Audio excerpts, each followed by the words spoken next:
1899 24শে মে কাজী নজরুল ইসলামের জন্ম হলো। তবে আমরা বাঙালিরা কিন্তু বাংলা মতেই তার জন্মদিনটাকে উদযাপন করি।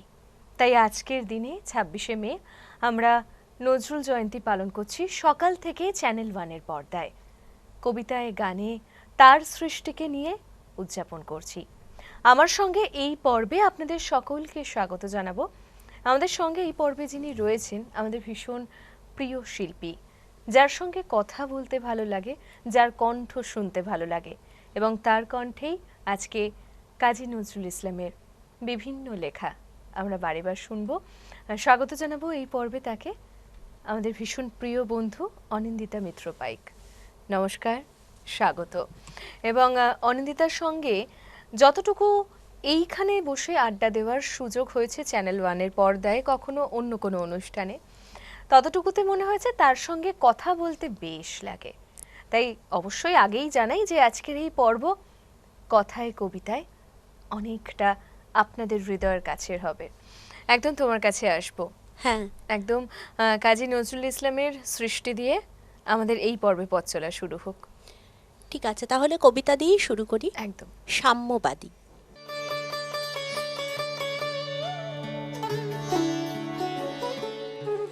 গাহে সাম্যের গান, যেখানে আসিয়া এক হয়ে গেছে সব বাধা ব্যবধান, যেখানে মিশেছে হিন্দু বৌদ্ধ মুসলিম খ্রিস্টান, গাহে সাম্যের গান।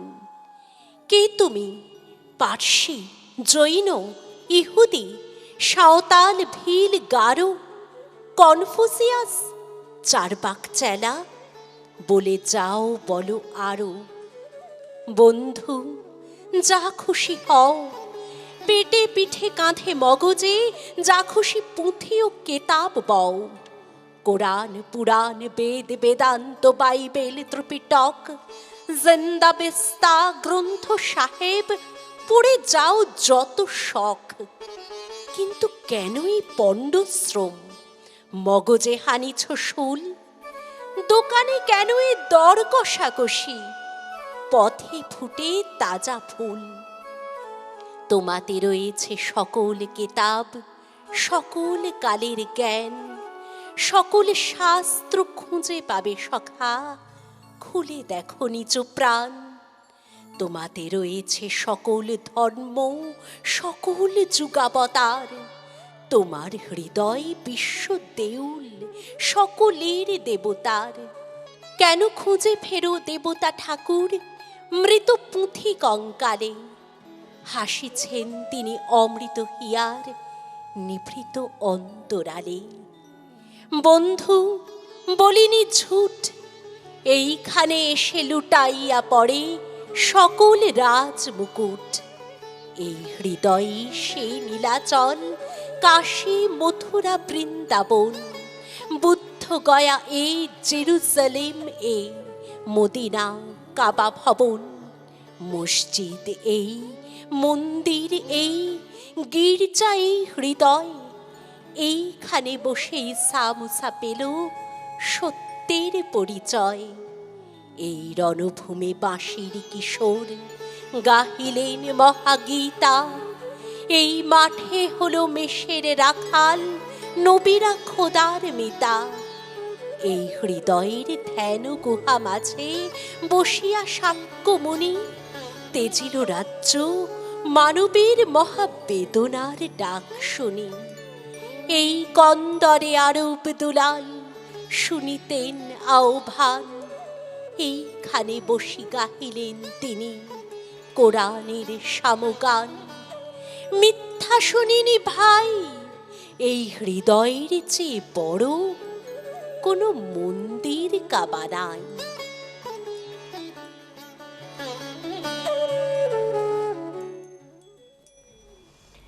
এই লাইনটা যতবার শুনি, বিশেষ করে এই শেষ লাইনটা, এই হৃদয়ের চেয়ে বড় কোনো মন্দির কাবা নেই, যতবার শুনি ততবার যেন মানে শেষ মুহূর্তে এসে আরেকবার জাগরণটাকে টোকা মেরে যায়।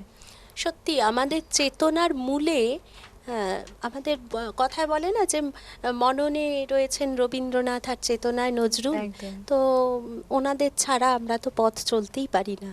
একদমই তাই। এবং ওই যে চেতনায়, সেটাই বলছিলাম যে চেতনায় দরজায় মনে হয় আরেকবার তিনি টোকা মেরে যান যে কি করছি, কি ভাবে নিজেদের মানে চেতনাটাকে বোধহয় আমরা নষ্ট করে ফেলছি। সব সময় এই যে বর্তমান যে সামাজিক পরিপ্রেক্ষিত বা এটা যেন সব সময়ের জন্য প্রযোজ্য। যখনই এরকম একটা সময় আসে তখনই মনে হয় যে ওই একটা কথা, সবার উপরে মানুষ সত্য, যেটা আমাদের একদম একদম উনি শিখিয়ে গেছেন। একদমই তাই। আজকে আমাদের সঙ্গে অবশ্যই অনিন্দিতার কণ্ঠকে আরো ভরিয়ে তুলতে যে তিনজন রয়েছেন তাদেরকে আমরা আরও একবার আপনাদের সঙ্গে পরিচয় করাবো। কিবোর্ডে রয়েছেন সৌমেন দা, পারকাশনে রয়েছেন তরুণ দা এবং তালবাদ্যে রয়েছেন প্রণব দা। অবশ্যই কণ্ঠের আলাদা একটা মাধুর্য তো রয়েছে, কিন্তু সেটাকে আরো বেশি মনোগ্রাহী করে তোলার জন্য অবশ্যই যন্ত্রসঙ্গীতের একটা ভূমিকা থেকেই যায়। অপরিহার্য, মানে ব্যাকগ্রাউন্ড অপরিহার্য। মিউজিক ছাড়া অতটা ভরে ওঠে না মানুষের কাছে। সত্যিই তাই। আবার কিছু শুনি, কি শোনাবে এবারে? আচ্ছা, এবারে আমরা একটু যেহেতু উনি তো ছন্দের কাজী নজরুল ইসলাম আমাদের কাছে ছন্দের যেন এক জাদুকর বলা যায় তাকে। হ্যাঁ, তো সেই রকম একটা কবিতা খুব বিখ্যাত, আজ সৃষ্টি সুখের উল্লাসে, এই কবিতাটা। আজ সৃষ্টি সুখের উল্লাসে মোর মুখ হাসে, মোর চোখ হাসে, মোর টকবগিয়ে খুন হাসে। আজ সৃষ্টি সুখের উল্লাসে আজকে আমার রুদ্ধ প্রাণের পল্ললে বান ডেকে ওই জাগলো জোয়ার, দুয়ার ভাঙা কল্লোলে। আসলো হাসি, আসলো কাঁদন, মুক্তি এলো, আসলো বাঁধন। মুখ ফুটে আজ বুক ফাটে, মোর তিক্ত দুঃখের সুখ আসে, ওই রিক্ত বুকের দুঃখ আসে। আজ সৃষ্টি সুখের উল্লাসে আসলো উদাস, শসলো হুতাশ, সৃষ্টি ছাড়া বুক ফাটা শ্বাস। ফুলল সাগর, তুলল আকাশ, ছুটল বাতাস। গগন ফেটে চক্র ছোটে, পিনাক পানির শুল আসে। ওই ধূমকেতু আর উল্কাতে চাই সৃষ্টিটাকে উল্টাতে। আজ তাই দেখি আর বক্ষে আমার লক্ষ বাগের ফুল হাসে। আজ সৃষ্টি সুখের উল্লাসে আজ আসলো আগুন, শসলো ফাগুন, মদন মারে খুন মাখাতুন।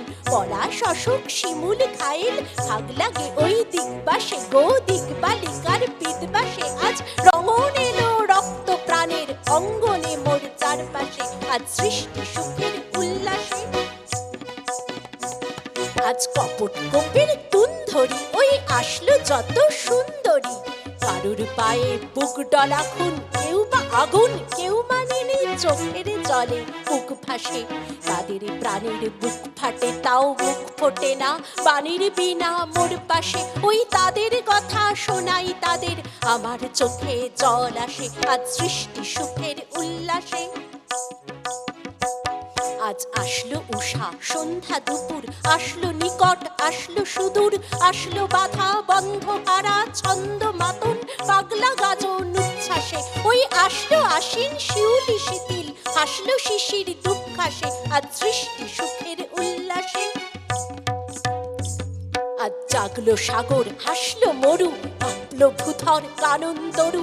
বিশ্ব ডুবা, নাচলো তুফান, উছলে উজান, ভৈরবীদের গান ভাসে। মোর ডাইনে শিশু সত্যজাত, জড়ায় মরা বাম পাশে। বন ছুটছে গো আজ বলগাহারা, অশ্ব যেন পাগলাসে। আজ সৃষ্টি সুখের উল্লাসে আজ সৃষ্টি সুখের উল্লাসে আজ সৃষ্টি সুখের উল্লাসে।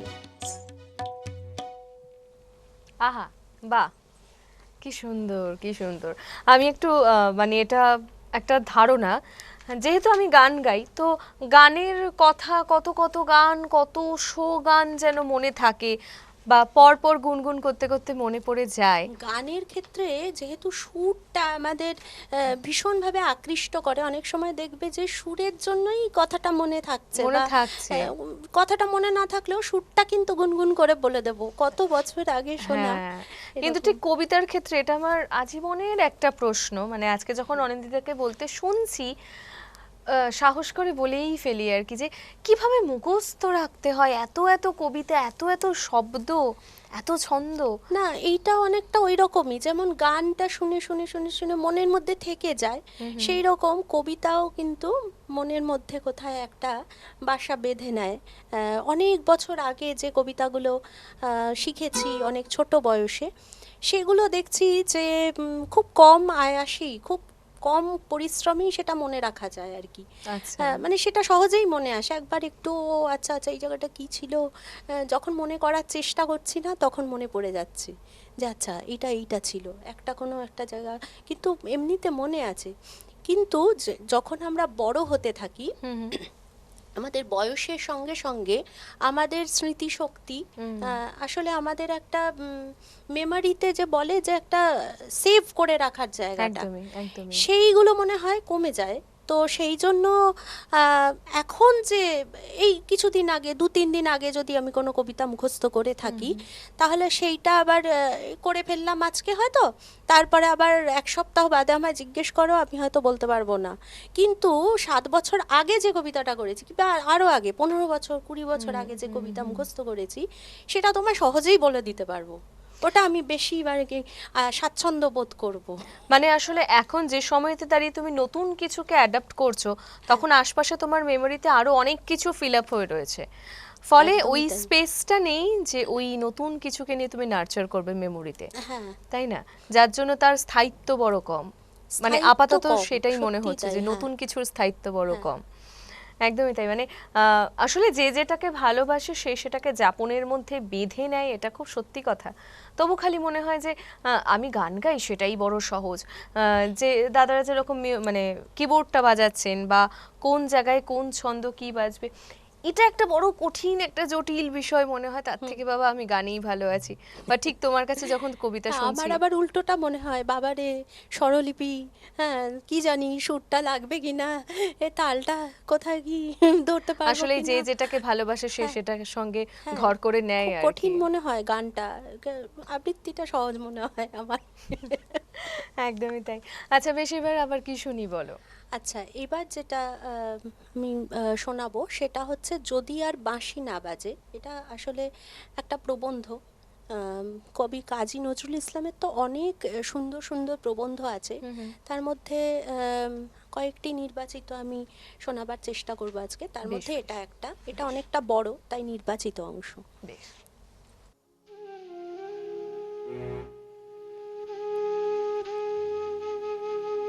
বন্ধুগণ, আপনারা যে সওগাত আজ হাতে তুলে দিলেন, আমি তা মাথায় তুলে নিলুম। আমার সকল তনু মন প্রাণ আজ বীণার মতো বেজে উঠেছে।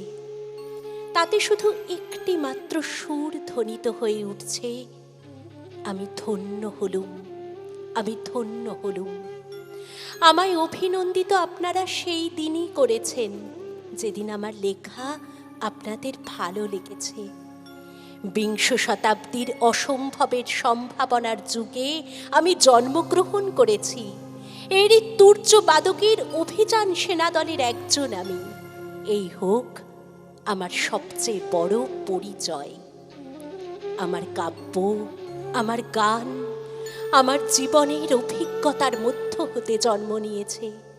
যদি কোনো দিন আপনাদের প্রেমের প্রবল টানে আমাকে আমার একাকিত্বের পরম শূন্য থেকে অসময়ে নামতে হয়, তাহলে সেদিন আমায় মনে করবেন না আমি সেই নজরুল। সে নজরুল অনেক দিন আগে মৃত্যুর খিড়কি দুয়ার দিয়ে পালিয়ে গেছে।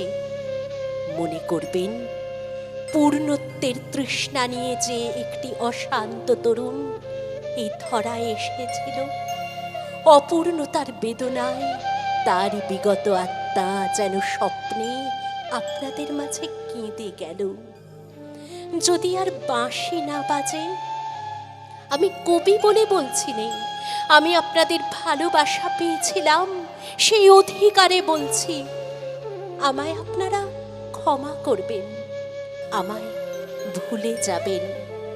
বিশ্বাস করুন, আমি কবি হতে আসিনি, আমি নেতা হতে আসিনি, আমি প্রেম দিতে এসেছিলাম। প্রেম পেতে এসেছিলাম, সেই প্রেম পেলাম না বলে আমি এই প্রেমহীন নিরস পৃথিবী থেকে নীরব অভিমানে চিরদিনের জন্য বিদায় নিলাম। যেদিন আমি চলে যাব সেদিন হয়তো বা বড় বড় সভা হবে, কত প্রশংসা, কত কবিতা বেরোবে হয়তো আমার নামে। দেশপ্রেমিক, ত্যাগী, বীর, বিদ্রোহী বিশেষণের পর বিশেষণ টেবিল ভেঙে ফেলবে থাপ্পড় মেরে বক্তার পর বক্তা। এই অসুন্দরের শ্রদ্ধা নিবেদনের শ্রাদ্ধ দিনে বন্ধু তুমি যেন চেও না, যদি পারো চুপটি করে বসে আমার অলিখিত জীবনের কোনো একটি কথা স্মরণ করো। তোমার ঘরের আঙিনায় বা আশেপাশে যদি একটি ছড়া পায়ে পেশা ফুল পাও, সেইটিকে বুকে চেপে বলো, বন্ধু আমি তোমায় পেয়েছি। তোমাদের পানে চাহিয়া বন্ধু আর আমি জাগিব না, কোলাহল করি সারা দিনমান, কারো ধ্যান ভাঙিব না। নিশ্চল নিশ্চুপ আপনার মনে পুরিব একাকী গন্ধ বিধুর ধূপ।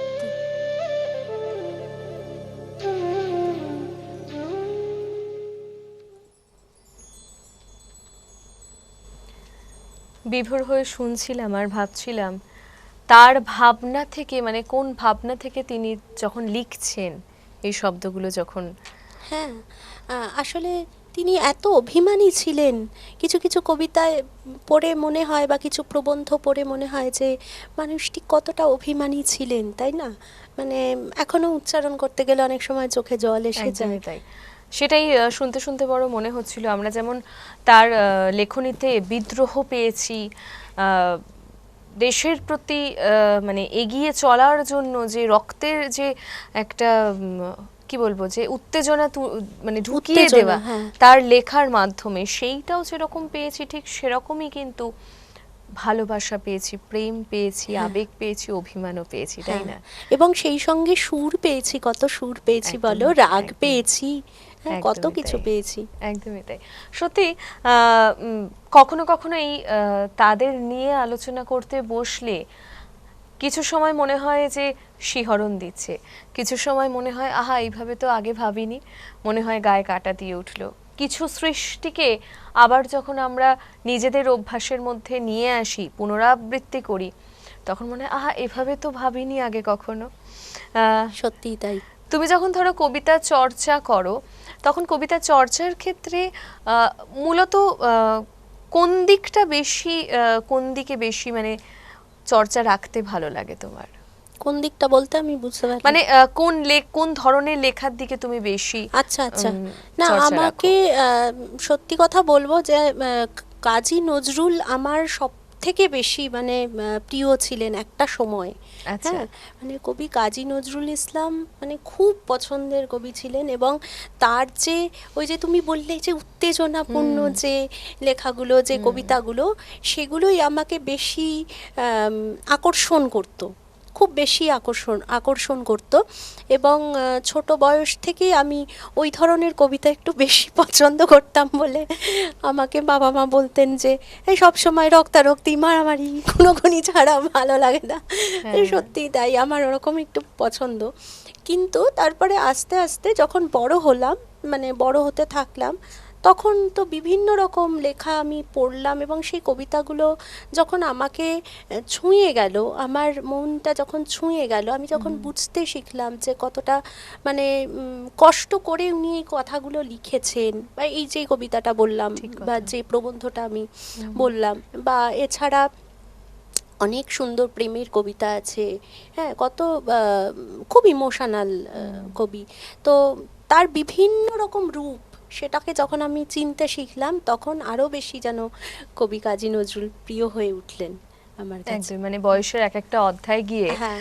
তাকে মানে আরেক রকম ভাবে চেনার একটা অধ্যায় আর কি। হ্যাঁ। তাই তো। আচ্ছা, এবার আরেকটু কবিতায় আসি, কি শুনবো এবারে? এবার হচ্ছে অভিযান। আচ্ছা।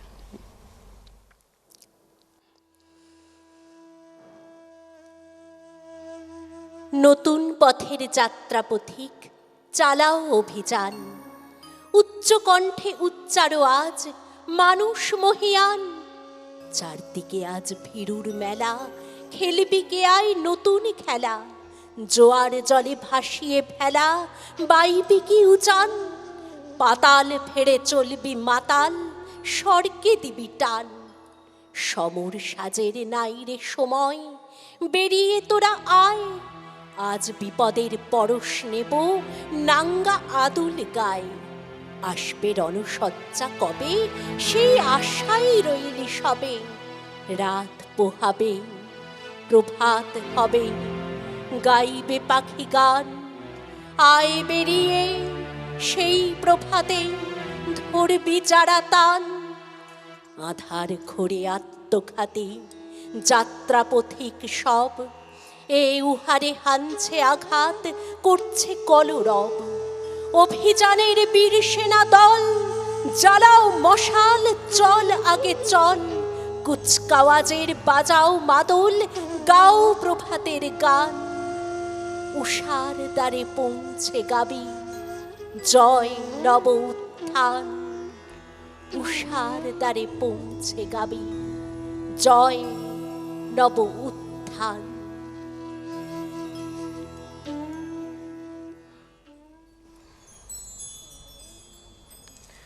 আপাতত সময় বলছে আমাদেরকে খানিকটা থামতে হবে, তাই খানিকটা ছন্দপতন বিরতিতে যাই। বিরতির ওপারে দেখা হচ্ছে অনিন্দিতার কণ্ঠের সঙ্গে আবারও ফিরে আসা। সঙ্গে থাকুন।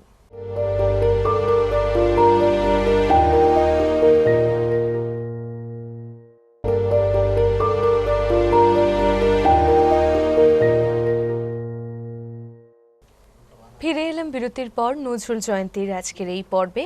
আমাদের সঙ্গে এই মুহূর্তে কবিতায় ছন্দে রয়েছে অনিন্দিতা। এতদিনে ছন্দের সঙ্গে বন্ধুত্ব তো আপনাদের হয়েই গিয়েছে এবং অনিন্দিতার সঙ্গে বন্ধুত্বও আশা করি আপনাদের হয়ে গিয়েছে। তাই ওর কণ্ঠের সঙ্গে পরিচয় তো আপনাদের আছেই। যারা এই মুহূর্তে আমাদের সঙ্গে নতুন তাদেরকে বলবো একদম মিস করবেন না।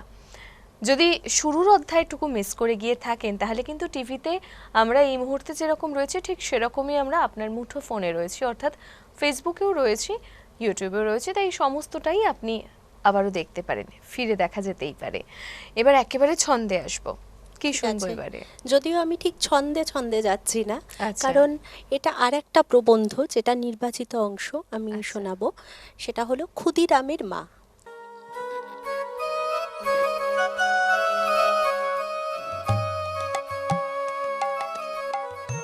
ক্ষুদিরামের ফাঁসির সময়ের একটা গান আছে। ক্ষুদিরাম বলছে, 18 মাসের পরে জনম নেব মাসির ঘরে মা গো। চিনতে যদি না পারো মা, দেখবে গলায় ফাঁসি। সেই হারা ক্রন্দনের আশ্বাস গান শুনে আজও অতি বড় পাষাণী মেয়েরও চোখে জল আসে, গা শিউরে ওঠে। আমাদের মতো কাপালিকেরও রক্ত আঁখি আখির সলিলে টলটল করে ওঠে। কিন্তু বলতে পারো কি দেশের জননীরা, আমাদের সেই হারা ক্ষুদিরাম তোমাদের কার ঘরে এসেছে?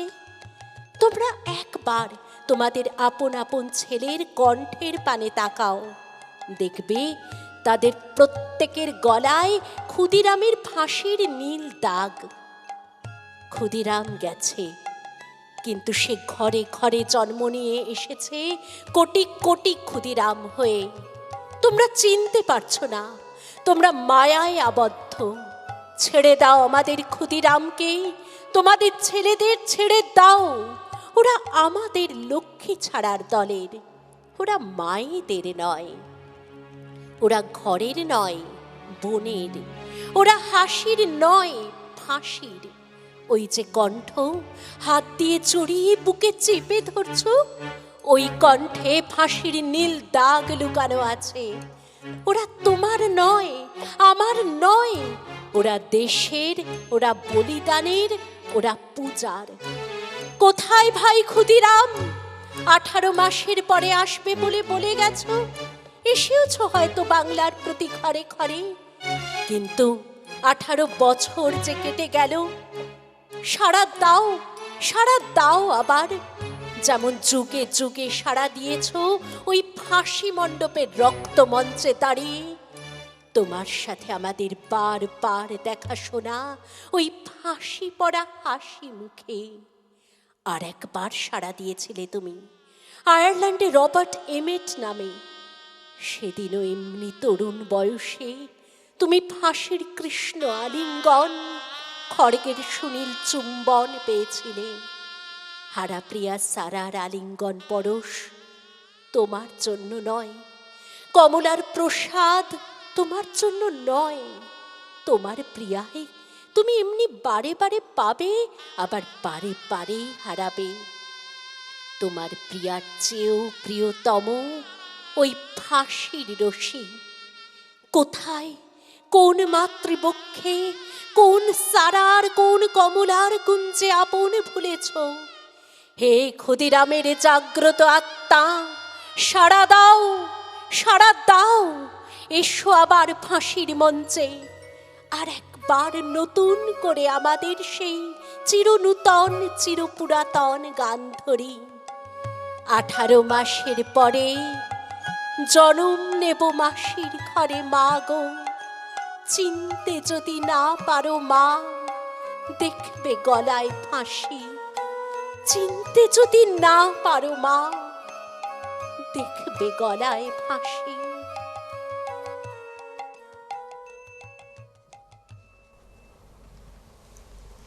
কি যে বলবো, শব্দগুলো কেমন যেন হারিয়ে যায় আর এলোমেলো হয়ে যায়, গোছানো থাকে না। হ্যাঁ, কিছু সময় এরকম আসে আর কি। একটু দুঃখ দুঃখ হয়ে গেল না? হ্যাঁ একদম, মুডটা মানে কেমন? পরিবেশটা খুব দুঃখ দুঃখ হয়ে গেল। আচ্ছা, এবার মনটা একটা একটু ভারী আনন্দের হলো। বলবো। একদম একদম একদম। যেহেতু আজকে জন্মদিন, আমরা তাই খুশি খুশি ভাবে উদযাপন করব। হ্যাঁ হ্যাঁ, কি শুনবো বলো এবার? এইবার একটু ছন্দে ছন্দে তাহলে ফিরি। আচ্ছা, সেটা হলো বাসন্তী কবিতা, সকলেরই পরিচিত এবং খুব প্রিয়। তো এইটা দিয়ে। কুহেলির দোলায় চড়ে এলো ওই কে এলো রে, মকরের কেতন ওড়ে শিমুলের হিঙ্গুল বনে। পলাশের গেলাস দোলা, কাননের রং মহলা, ডালিমের ডাল তলা, লালিমার আলিঙ্গনে। না যেতে শীত কুহেলি, ফাগুনের ফুল সেহেলি, এলো কি রক্ত চেলি, করেছে বন জ্বালা। ফুলালি মন ভুলালি, ওলো এ শ্যাম দুলালি, তমালে ঢাল্লি লালি, নীলিমায় লাল দেয়ালা। ওলো এ ব্যস্ত বাগিস, মাধবের নকল রবিশ, মধুরাত নাই হতে ইস, মাধবীর কুঞ্জে হাজির। বলি ও মদন মোহন, না যেতে শীতের কাপন, এলে যে থালায় এখন ভরিনি কুমকুমাবি। হারারা হরির গীতে মাতিনি আজও শীতে, অধরের পিচকিরিতে পুরিনি পানের হেঙুল। গাহেনি কোয়েলে সখী, মরল গরল ভখি, এখনই শ্যাম এলো কি, আসেনি অশোক শিমুল। মোরা সই বকছি মিছে, ওলো দেখ শ্যামের পিছে, এসেছে কে এসেছে, তুলে কার চেলির লালি।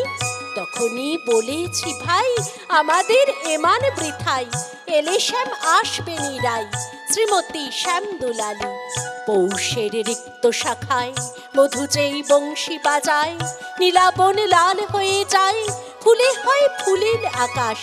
এলে শ্যাম বংশী ধারি, গোপনের গবছি আরি, ফুল সব শ্যাম পিয়ারি, ফুলে যায় ছাড় গেহ পাশ।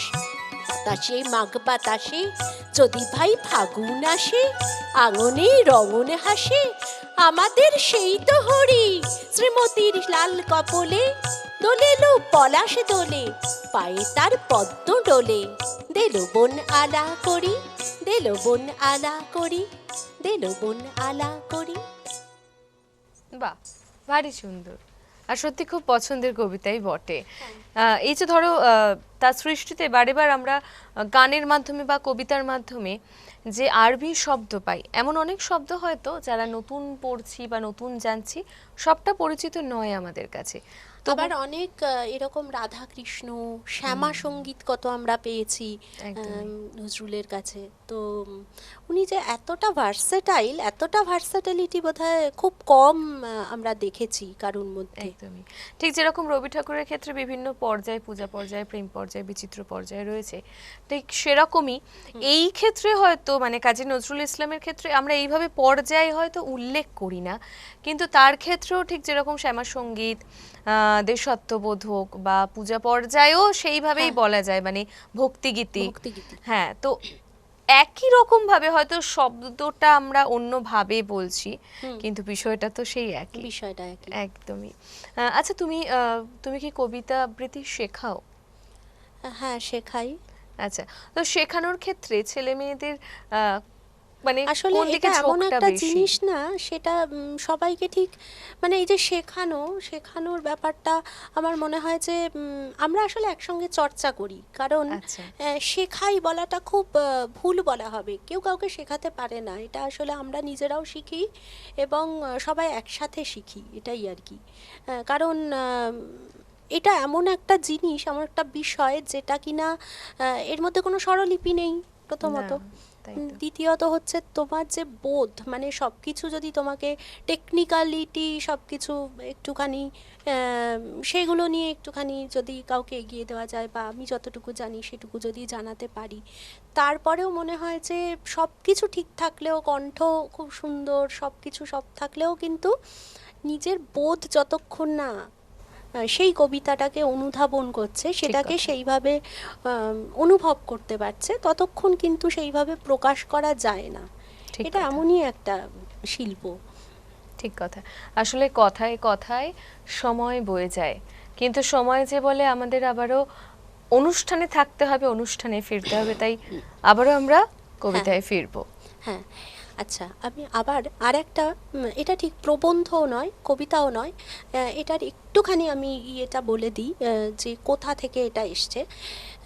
1929 সালে কবিকে চট্টগ্রাম বুলবুল সোসাইটির পক্ষ থেকে একটি মানপত্র প্রদান করা হয়, এবং সেই মানপত্রটি পেয়ে কবি এত ইমোশনাল হয়ে পড়েছিলেন, তখন তিনি একটি অভূতপূর্ব একটি বক্তব্য রাখেন, যেটা প্রতি নমস্কার হিসেবে উনি জানান আর কি। তো সেই প্রতি নমস্কারের ওটা অনেকটা বড়, তো তার কিছুটা নির্বাচিত অংশ আমি শোনাবো।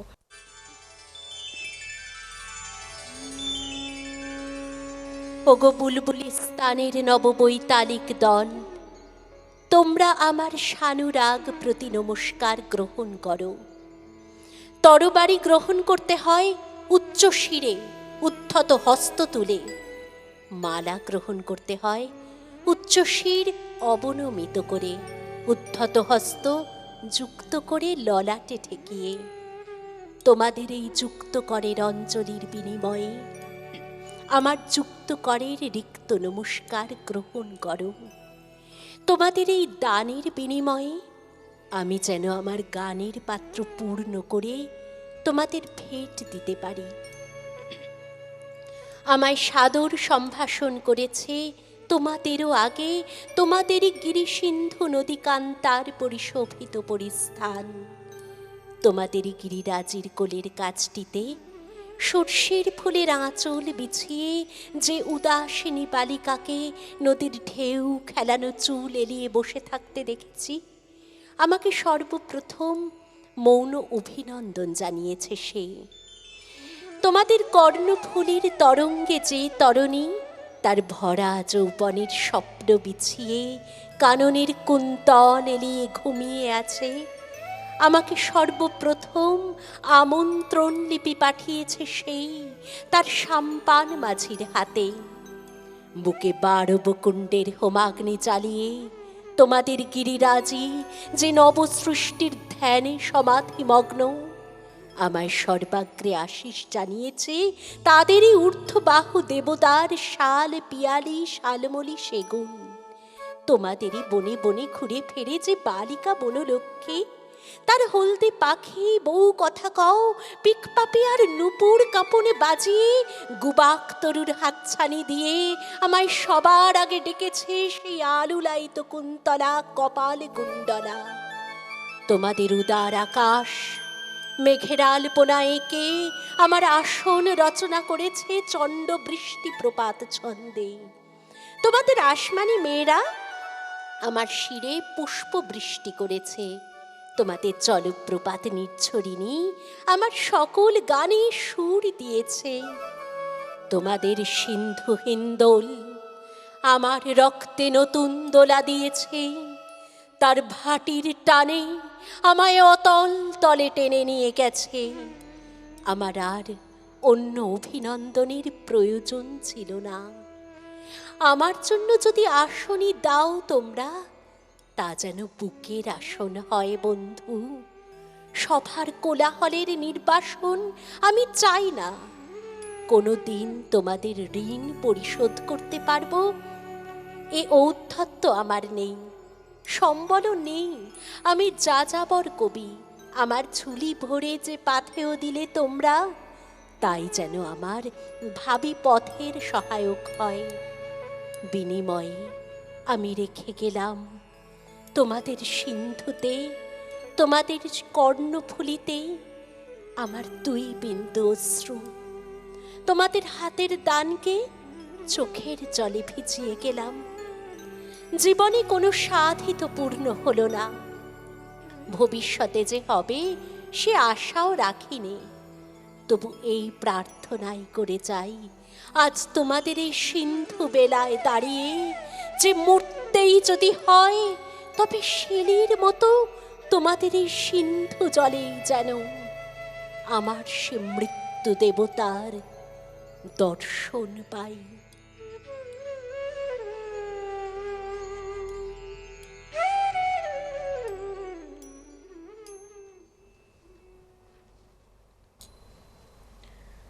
মৃত্যু দেবতার দর্শন পাই, কোন ভাবনা থেকে এমনটা বলা যায় জানি না। আমরা বড় সাধারণ মানুষ, সেই ভাবনার দোরগোড়াতে গিয়েও পৌঁছতে পারবো না।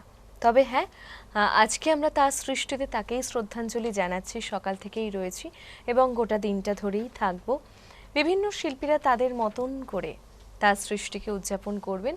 ঠিক এই পর্বে অনিন্দিতা ছিল আমাদের সঙ্গে কবিতায়, আপনাদের সঙ্গে আমরা ছিলাম এবং তার সঙ্গে ছিল সৌমেনদা, তরুণদার, প্রণবদা। আজকের মতো তো সময় একেবারে শেষ।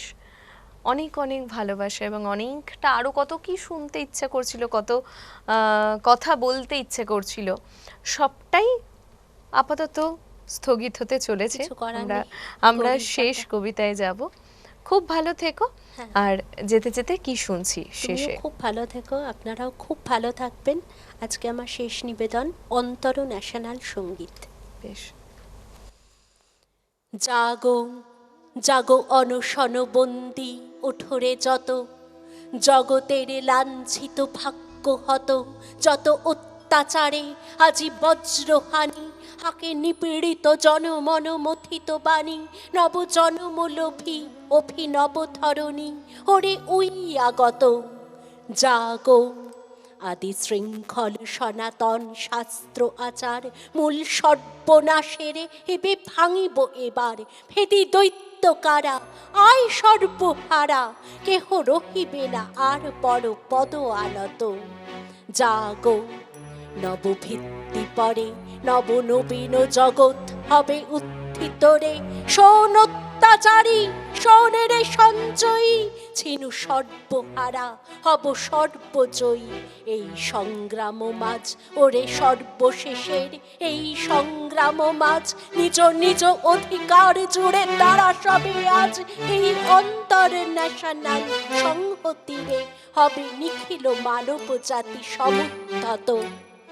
জাগো জাগো অনশনবন্দি ওঠরে যত, জগতের লাঞ্ছিত ভাগ্য হত।